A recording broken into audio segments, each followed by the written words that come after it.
Welcome to the Great Detectives of Old Time Radio. From Boise, Idaho, this is your host, Adam Graham. If you have a comment, email it to me, box13@greatdetectives.net. Follow us on Twitter at Radio Detectives and become one of our friends on Facebook, facebook.com/Radio Detectives. A reminder, time is running out to get one of the Joe Friday Never Said Just the Facts Ma'am t-shirts as part of our second batch. To get your t-shirt, go to friday.greatdetectives.net. The t-shirt will be available after that, but it'll be at an increased cost, so I do encourage you to pick up your t-shirt today at friday.greatdetectives.net. Also, over at greatdetectives.net this weekend, we're going to be reviewing the third episode of Murder, She Wrote. And you can get all of my reviews automatically sent to your Kindle, and you can try the service out free for 2 weeks. Just search for the Great Detectives of Old Time Radio in the Kindle store. Well, now it's time for today's episode of Dragnet. The original air date August the 17th, 1954. And the title of this one is The Big Cad.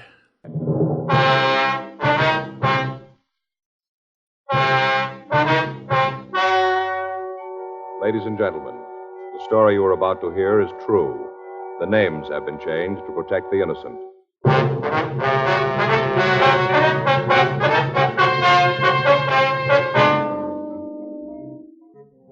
You're a detective sergeant.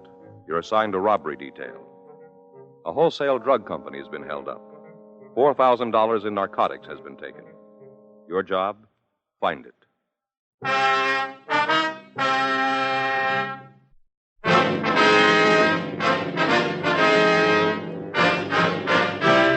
Dragnet, the documented drama of an actual crime. For the next 30 minutes, in cooperation with the Los Angeles Police Department, you will travel step by step on the side of the law through an actual case transcribed from official police files. From beginning to end, from crime to punishment, Dragnet is the story of your police force in action. It was Tuesday, July 10th. It was hot in Los Angeles. We were working the night watch out of robbery detail. My partner's Frank Smith. The boss is Chief of Detectives Thad Brown.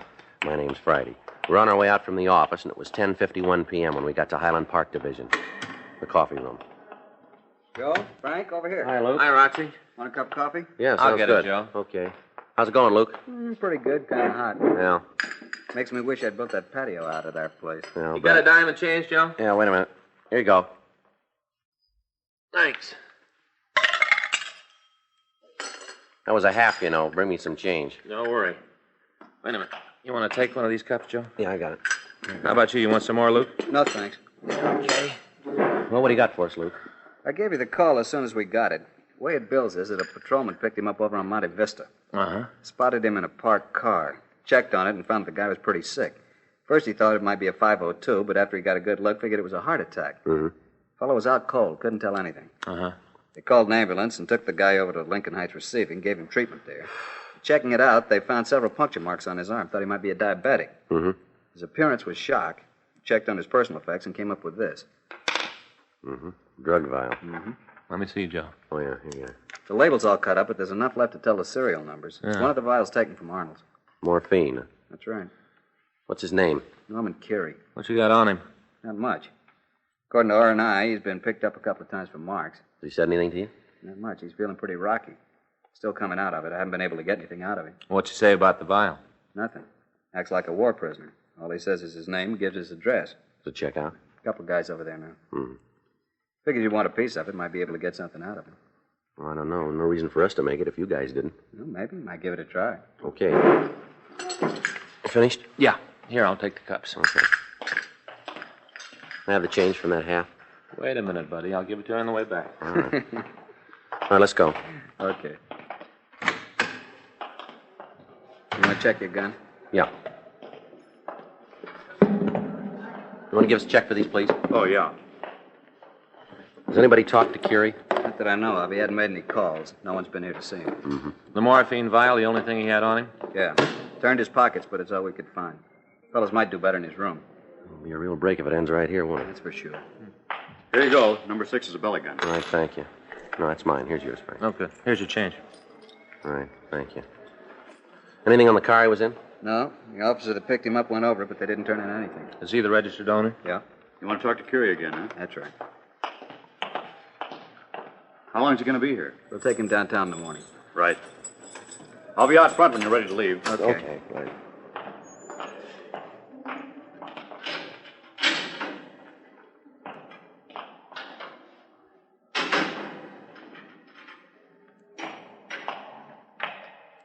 You back again? That's right.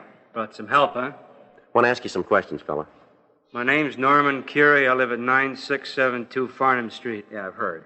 Then you've had it for me. I'm not giving you the time till I talk to a lawyer. Where'd you get the morphine vial?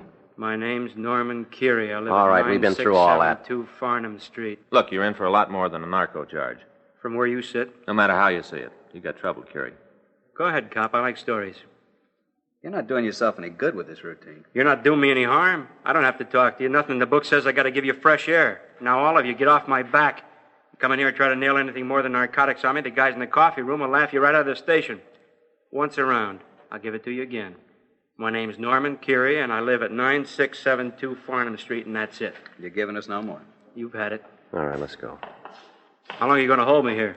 You'll be moved in the morning. When do I call a lawyer? I'll leave word out front. Thanks. Keep.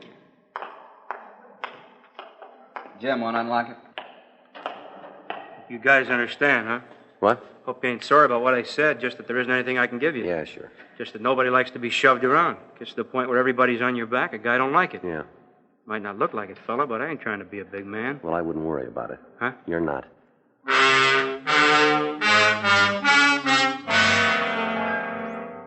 The following morning, the suspect was removed to the main jail and booked in on suspicion of violation of the State Narcotics Act, a felony. He was photographed and fingerprinted. The combined efforts of the Narcotics Division and Robbery Detail had been devoted to the apprehension of the thieves who'd stolen the drugs. The arrest of Curie had been the first lead we'd gotten to the disposition of the stolen merchandise, but without his cooperation, there was little chance that we could get to the ringleaders. The next day, Frank and I checked with informants who might be able to supply us with any information. All of Curie's known associates were interrogated. None of them helped us. We got word that Curie had been released on bail at noon.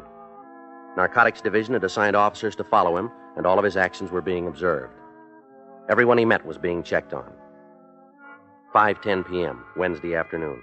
We got back to the city hall from a meeting with Captain Carl Shy of Narcotics. I'll get the log we can check out. Yeah, been a long day, hasn't it? Man, you can say that again. A lot of walking. You want to check the book? Yeah. Anything? Wait a minute. Yeah, Skipper wants to see us. He's in Thad Brown's office. Yeah? Friday, Curie? What do you want? I got something for you. All right. All right if I sit down? Sure, go ahead. It's a lousy deal, Friday, lousy. It is. Worst. Sit in the can trying to figure out some way to keep him clean. They pull a stunt like this on me. What are you talking about? Well, you took the supply away from me last night. I had to make another connection this morning. As soon as I got out, I went over to see him. He treated me like I just got into town. Lousy. Mm-hmm. Ain't worth it. They're going to act like that. It's going to cost him. That so? Yeah, you better call that Lucarelli. Is that his name? That's right. Yeah, get him over here. He's going to want to hear it, too. Hear what? I'm going to give you a chapter and verse on the whole deal.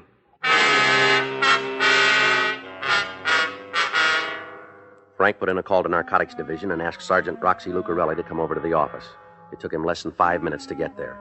In the meantime, we briefly questioned Curie and found that he wanted to cooperate fully in the apprehension of the gang. When Roxy got there, we started to get the full story. All right, what can you tell us about the robbery? Nothing. I didn't have any part of it. Where'd you get the M? Picked it up in the bar. You got the address? Yeah, place down on 5th. Who's your connection?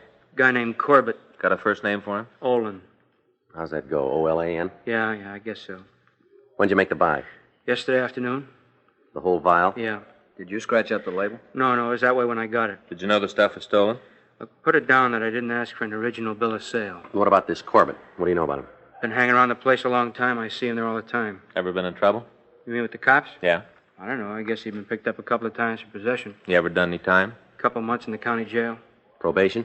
I think so. I never got in a big conversation with him about it. You know where he got this stuff? I can't pin it down for you. Got an idea? Oh, it must be the bar. A lot of places there you can get connection. You know who it could have been? No? Anybody around there got a lot of money that they can't explain? Well, most of the customers will fit that. You want to give us a description of this Corbett? What's that for? I'd like to check his record. Oh. Well, let's see. I think he's about 45, maybe 46. Around in there someplace. Yeah. Guess he's about 160 pounds. 5'9", I think. Go ahead. Well, he's got kind of dark hair. Gray, in here. Around the temples. Yeah. Like that. Anything else about him? Well, he's got a kind of limp. One leg is shorter than the other. You know which leg it is? No. No, I never paid any attention to it. Ring any bells for you, Rox? It might be. I think I know what he's talking about. I'll check R&I, Joe. All right.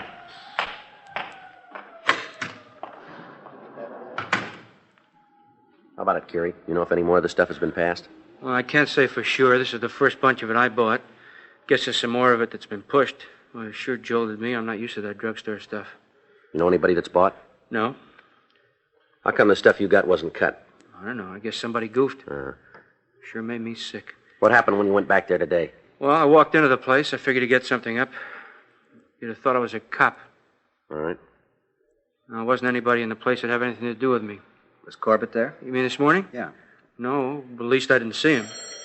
Hold on a minute. Robbery, Friday. In just a minute. Murphy! No, he's not here. Can I take a message? All right. I have it. I'll have him call as soon as he gets in. You bet. Did you hear anything about the robbery? No, I didn't. A couple of small-type rumbles out, but nothing you can pin down. What'd they say? Just that there was a heist, no names used. Anything on who's responsible? I told you it was just a small rumble. What do you figure about it? Huh? You got any ideas who might have done it? Well, nothing you can take to court. I give you pretty short odds on Corbett, though. You got any close friends around the place? Oh, he knows everybody there. You spend more time with anybody special? No, he usually just comes in and sits around. You got a job? Not so it shows. Where's he live? He never told me. Why'd you come in here, Curie? Huh? What are you trying to build with us? Nothing. I just got real hacked this morning with the way those guys shoved me around. I want to see them get what they got coming. You don't want nothing for yourself? Just to see them get paid. You got any ideas how we can do that? Yeah. All right, we're waiting. Let me nail them for you. Spell it out. Look, you can't get within 10 feet of them. The whole bar's hinky. Now let me go in and get them. We can't give you anything for it. I'm not asking for anything. You just let me go along with you guys. Let me go in and blow the whistle on those guys who pull the heist. Doesn't make a lot of sense, Curie. You coming in here and wanting to help us. There's got to be something behind it. And what's it going to cost you to find out? You're going to have a tail on me from the time I walk out of here. It's not going to do you any harm to let me go. You're laying yourself right in the middle of the tracks, you know. I know that, but it's worth it to see the expression on their faces when you kick the door in. All right, we'll have to check it with the skipper. Well, you go ahead. Guys, play it any way you want. Don't make a pound of me. If you want me on your side, I'm there. What happens if they find out? Send roses. All right, Curie, we'll buy a piece of it. But I'm going to give you something going in. What's that? There'll be a lot of men working on this. If one of them gets in trouble over you, you better start running, because there isn't going to be a big enough handicap for you. I'm not asking for one, am I? If it works out, you'll get a piece of the credit. It'll go in the books that way, and that's all. Well, it doesn't matter to me at all. All I want to see is for those guys to get theirs. All right. All this time I thought they were friends of mine, and they turn around and pull a stunt like this. It's pretty lousy. Mm-hmm. All I want is a connection. They got the stuff. It isn't going to cost them anything. No, you got it wrong there, fella. Huh? It's going to cost them. Frank came back from R&I with the information that the suspect, Olin Corbett, had a long record in Los Angeles, listing arrests for narcotics, suspicion of burglary, suspicion of robbery, and ADW. While Curie waited in the squad room, Lucarelli, Frank, and I talked with Captain Donahoe. We filled him in on what had happened, and it was decided to accept Curie's offer of help. The next morning, Thursday, July 12th, we started the operation. An effort was made to find Olin Corbett without result. In order to make sure of the safety of our informant, it was arranged for an officer from Narcotics Division to be planted in the bar. One of the younger officers was chosen for the job, and at 10:05 a.m., he took up his position in the place. At 10:34 a.m., Frank and I, along with Lucarelli and Curie, got there. We parked down the street and let our contact out of the car. He walked down the block and entered the bar. 10 minutes later, he hurried back. Looks like something's wrong. Yeah. You want to open the door, Frank? Yeah. What are you guys trying to pull? What are you talking about? You ain't much better than they are. A lousy thing all the way around. One thing I figured sure was I'd be able to trust All right, you now guys. calm down, Curie, and tell us What'd what's you wrong. plant the cop for in there? What? Cop in the bar. Why's he there? What happened? Everybody knows who he is. There isn't anything going on. What's the matter? Don't you trust me? Is that it? We wanted to make sure you'd be able to walk out of the place, that's all. Almost didn't work out that way. Guys in there are playing for keeps. The whole place is wide for sound. All right. And we got to go after him a different way. Going to have to do it without me. After today, I don't dare go into the place. They all figure I brought the fuzz in. You won't have to go back. Well, thanks a lot. Well, it sure goes to show you. What's that? Play footsie with the cops, you're bound to get burned. We appreciate what you did. A lot of good that does. The word gets out, I'm in big trouble. As soon as those guys find out I've been going with you, I've had it. Give me one good reason why you had to put the cop in there. What kind of insurance is that? Yours. Huh? We're trying to keep you alive. We went back to the office and talked with Captain Donahoe. We told him what had happened. After conversations with Chief of Detectives Thad Brown and Captain Carl Shy, it was decided that the bar on 5th Street was important enough to warrant a 24-hour stakeout. The crime lab was contacted, and we asked their aid in arranging the surveillance. Lieutenant Lee Jones suggested a camera mounted in a delivery truck. We got in touch with one of the larger truck rental services in the city, and we got permission to use their equipment. It was decided that a panel truck parked a short distance from the bar could be used to observe both the front and rear entrances. A small slot was cut in the side of the truck so that a 16mm camera could be used. Frank and I spent an hour with Lieutenant Jones going over the workings of the camera. The following morning, we took up our positions outside the bar. For the next 12 hours, we took pictures of everybody entering and leaving the place. Men from Narcotics Division relieved us during the nighttime hours. For 3 days, the surveillance continued without result. Hundreds of feet of film were exposed and processed. Still, we were no closer to apprehending the suspects. During this time, we hadn't seen Olin Corbett, the man who'd sold the morphine to Carey. Thursday morning, July 17th, Frank and I took up our positions in the truck. You checked the camera this morning? No. Luke said we probably have to put in a new film magazine, didn't he? Yeah, better take care of it. You know how to do this? Well, you were there when Lee explained it, weren't you? Yeah, but I kind of forgot. Well, that's good. Then I better know how, huh? Yeah. Here's the film. All right, let me take a look. Nothing to it. You just follow these lines here. Oh, yeah, that's right. You want to throw that little catch there? No. This one. This one. Oh, yeah. Okay. We go under that thing? You undo it? No, go ahead, Joe. I think you're supposed to turn that little gizmo there, that one, to make sure you're threaded up all right. No, you're wrong. The little knob right over there. You were wrong. Aren't you going to turn it? I'm going to turn it as soon as I get this threaded up. If you turn it now, you tear the film. Yeah, but you're supposed to turn that We little turn gizmo. it after we thread it up. Oh. All right. Well, I remembered that you turned it. Mm-hmm. You know, you're a big help to me, Frank. Yeah. Boy, it's going to be another hot one. It's hot in this truck, too. Yeah. Had Faye pack a different lunch today. Mm-hmm. Chopped egg sandwiches and potato salad. Mm-hmm. Want one? A little early, don't you think? Oh, might be. Figured you might be a little hungry, though. No, not right now. Frank? Yeah. Want to switch on the camera? Huh? Got something? Come here, take a look. No, up this way. See him coming up the street? No, where? Right there, see? Huh? Just passing the bakery there. Oh, yeah. It looks like Corbett to me. Yeah. All right. He's going into the bar. Yeah, first time we've seen him. Mm-hmm. Alone. You better call Luke. Have him put a tail on the guy when he leaves. Yeah. Wait a minute. Huh? Corbett's coming out the side door. Yeah, he's going back to that Cadillac. You see that car pull in the alley? No, it must have been while we were loading the camera. Oh. Hey, wait a minute, there's a woman behind the wheel. Oh, she's getting out. You getting everything there? Yeah, I think so. Well, you're not now. Why'd you stop? Well, I just took my thumb off for a minute. I'll start again. Looks like she's giving Corbett something. Yeah, small package. Huh? We better have him picked up and see what it is. As soon as he leaves, I'll get in touch with Luke. Okay, cut the camera. That's enough. You better get on it. He's shoving off. The car's Yeah. leaving, too. You want to get the license number? Yeah. It's 2 Victor, 22876. Might be a break. Yeah. At least we know one thing. Huh? We got a contact.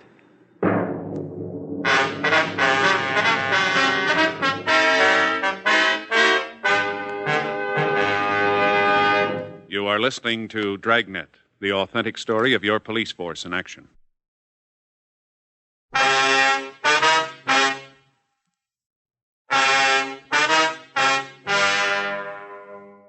We got in touch with the narcotics office and made arrangements for Corbett to be taken into custody.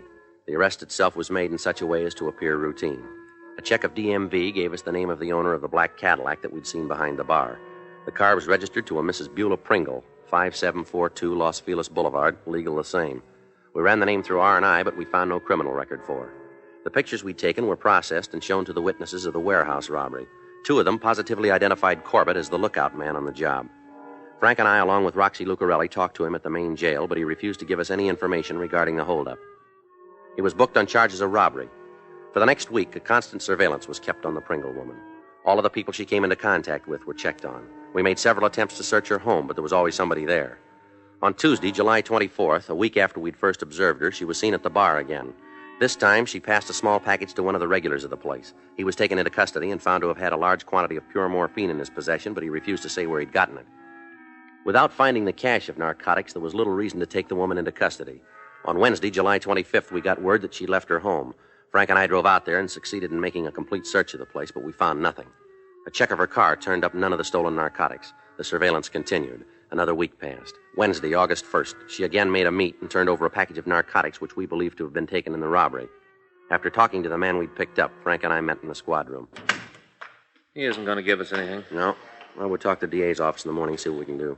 Got to be something about the Pringle woman that'll tell us where the narcotics are. Well, you've been over all the information. Have you spotted anything? No, but she's got to pick it up someplace. Where? I don't know. You got the list of places she goes to? Yeah, in my locker. You want to get them? I'll check the book. Yeah. Where are they, Joe? Top shelf there. Should be on the left side. Huh? Top shelf on the left side, right in front of you there. Oh, yeah, here I got it. Anything on the book for us? No. Okay, let's go over these again. All right. Here's the report from Roxy. Mm-hmm. This woman's got regular appointments at the beauty shop. She has her hair fixed on Thursdays. Gets her car serviced at the corner of Salmon Harbor. Name of the market where she gets her groceries, her bank, the kid who delivers the morning paper. They've all been checked out. What about a boyfriend? Checked him way back. There's nothing there. You know anything about her kids? 2 boys by a former marriage. Uh-huh. One's 10, the other's 12. They stay at the school in the valley. Address is on the report there. Oh, yeah, here. Sees the kid about every week. Mm-hmm. Well, you can say she's an attentive mother. Well, maybe she's got another reason. What do you mean? A couple of days after she sees the kid, she makes a drop. That's Yeah. the way it looks, doesn't it, here? Yeah. Maybe she's got something besides kids over at that school. Frank and I made arrangements to search the room occupied by the Pringle youngsters. We drove out to the valley and talked with the head of the school. Without telling him what we were looking for, Frank and I got into the room and began to go over it. Anything in the closet? Now, wait a minute. A couple of suitcases here. Looks like they're full of clothes. Nothing in these drawers. Hold it a minute, Joe. Hmm? The suitcase here looks like a makeup kit. What's in it? Well, I can't tell. It's locked. See it. Look. Take a look. Uh-huh. You got anything I can use to open the case? I'll try this. Okay.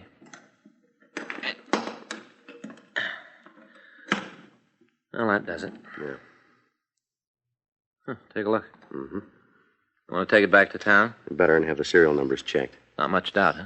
No, just about wraps it up, doesn't it? Let's bring the Pringle woman in and talk to her, see what she can come up with on this. The way Roxy puts it, she's a pretty good talker. She's going to have to be, isn't she? Frank and I left the school and drove back to the Los Feliz address. The black Cadillac was parked in the driveway. We told the maid who answered the door who we were and what we wanted.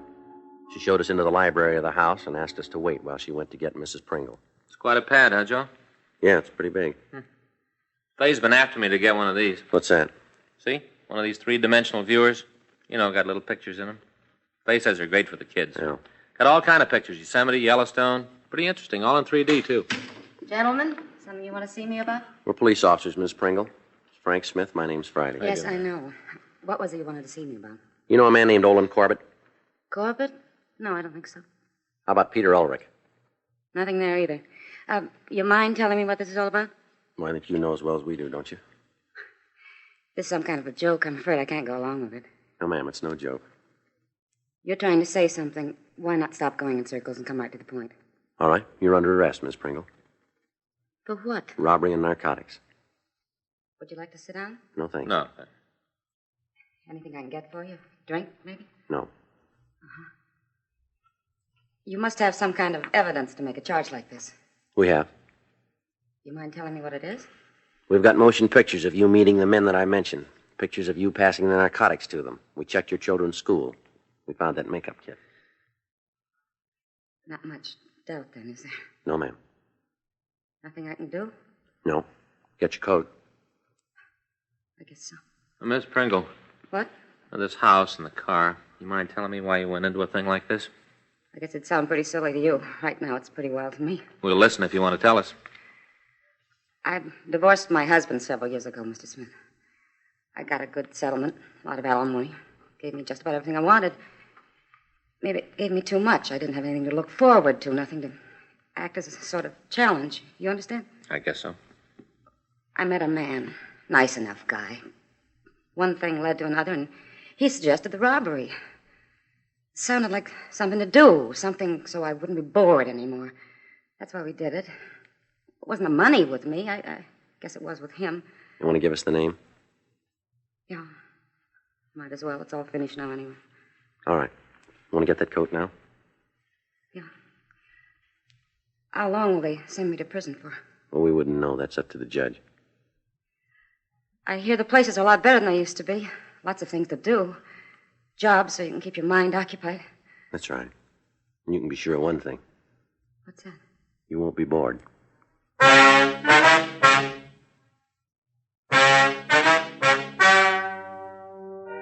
The story you have just heard is true. The names were changed to protect the innocent. On December 18th, trial was held in Department 97, Superior Court of the State of California, in and for the County of Los Angeles. In a moment, the results of that trial.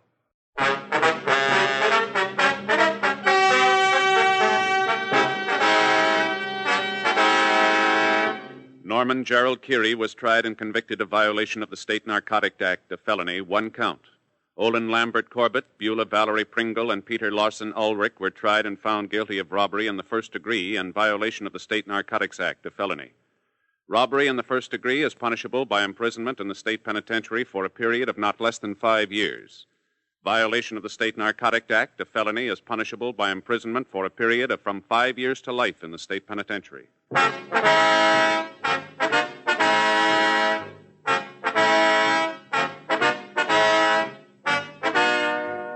You have just heard Dragnet, a series of authentic cases from official files. Technical advice comes from the Office of Chief of Police W.H. Parker, Los Angeles Police Department.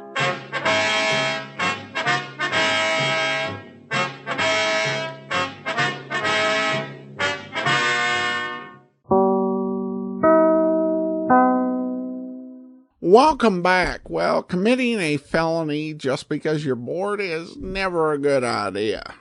I do think the whole situation with the reluctant informant could have been handled better. As they indicated, this really was going to be a shot in the dark.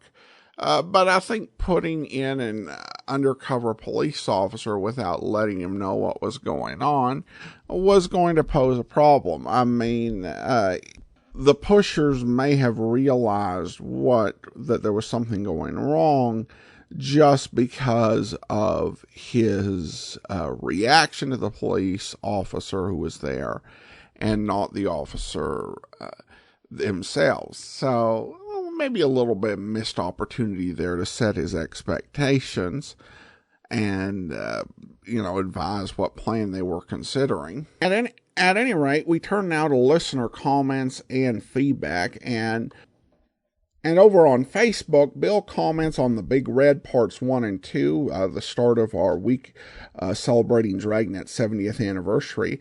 Hi, Adam. I enjoyed this 2-part episode and the return of Dragnet repeat offender, Stacey Harris, repeat offender, borrowed from Law & Order fan groups. In the early episodes, Joe Friday lived with his mother, as mentioned in this episode. But when did he start living on his own, and was there any explanation given? I don't remember hearing any. Thanks. Well, thanks so much for the question, Bill. And essentially, they had Peggy Weber play Joe Friday's mother over the radio. The problem that they ran into when they transitioned to television was that over radio, Peggy Weber played Joe Friday's mother. And by the time it got to television, Peggy Weber was all of 26 years old. She could pull it off vocally, but just not physically. And so the idea of Joe Friday living with his mother was kind of discontinued, but never really addressed until there was an episode, I forget which one, it was a few months back, where Joe Friday was asked how his mother was doing, and they get into the conversation, and he explains that his mother had gone back east to live with some relatives back east, or lived near them. It was handled in a really casual way, so it could have easily, been missed. I like to say that it was at the start of either a radio or television program we played in the last few months, so it would have been sometime in 1954. Regarding the Red Light Bandit, Bill writes, it was good to hear Raymond Burr as Ed Backstrand, training for his future role as Ironside. Good call out there, Bill. And I actually think during those first few months where he was playing Backstrand, he often could overshadow Friday and Romero in a way I don't think any other captain did. And I think that one thing as they went forward into 1950, the series did change, so the emphasis remained on the officers doing the investigation. Nancy said, listen to it. It was great. So happy you're keeping these wonderful radio shows alive. Well, thank you so much. And then we have a question from Joel, who writes, Adam, when did Dragnet begin to title each program with the Big? That really started in 1950. Of course, the first, I believe, 13 episodes were production and number whatever, and it kind of colloquially had names like the Red Light Bandit attached to them. And I think there may have been one episode that was titled The Big, or two, but it really became the pattern for everything the show did after, early 1950 in terms of the show titles. Thanks so much for the question, Joel. And I do want to go ahead and recognize our Patreon of the day. Thank you so much to Jennifer. Jennifer has been one of our Patreon supporters since March of 2016, and she's currently supporting us at the Master Detective level of $15 or more per month. Thanks so much for your support, Jennifer, and that will do it for today. Join us back here on Monday as we continue our Listener's Choice Countdown with your number 12 pick. And then we'll be back next Saturday with another episode of Dragnet. In the meantime, send your comments to box13@greatdetectives.net. Follow us on Twitter at Radio Detectives and become one of our friends on Facebook, facebook.com/Radio Detectives. From Boise, Idaho, this is your host, Adam Graham, signing off.